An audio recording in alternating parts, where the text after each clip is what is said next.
morning, good evening to all my family and friends in Philippines, all across the world. Well, I just want to put some short message about 2020. So 2020 was a very challenging, a lot of struggles, a lot of trials in our life. Taal volcano just erupted. A lot of earthquakes, a lot of floods. Maraming mga nangyari sa iba't ibang pamilya, sa buhay ng pamilya, maraming struggles, maraming mga pain. Of course, there's happiness, but of course, marami ring mga pagsubok. So, especially now, we have this pandemic that started last March until now. Well, it's really hard, especially for an OFW like me and all across the world. You know, our intention is, to go around the world, find a work, and yeah, it's really hard. But one thing, everything has a purpose. Like this pandemic. As you can see, during the past 3,000 years ago, during the time of God,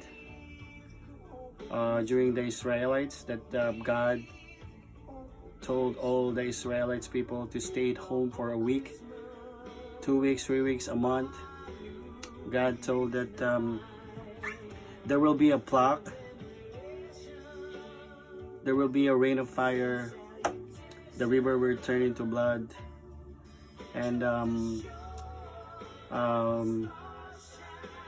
the sun will turn into red, and the moon will turn into black. There will be darkness. So it's the same thing happening right now.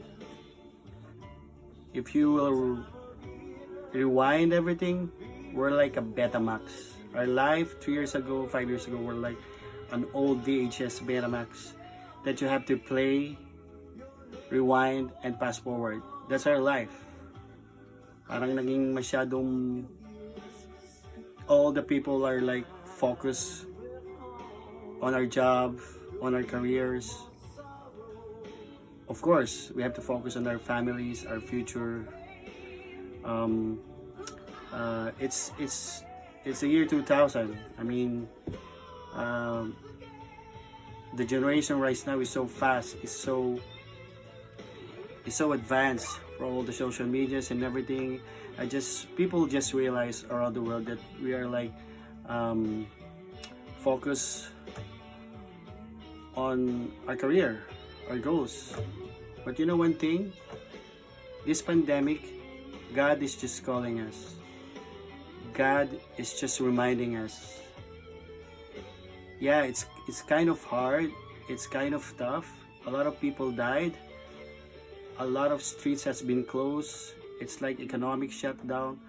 But you know what? God tells us this to hold down all our horses.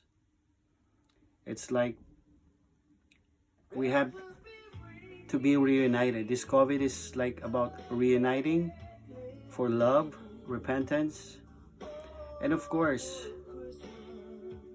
to be involved into God again. It's like parang mapalapit ka uli kay Jesus. Parang sinabi ni Lord na, okay, mag-stop ka muna. I would just like to ask each one of you, yeah, you, sino man yung nanonood, na when was the last time that you pray together with your family, holding hands and praying to God? I remember I was like 2-3 years old when I did that. So maybe this time, this season, this pandemic season, is a season for love, forgiving, and reuniting. And of course, it's a sign that God really loves us. He died on our sin, but I know at this time, it's not really the end. this is just the beginning of our wonderful year, like 2021.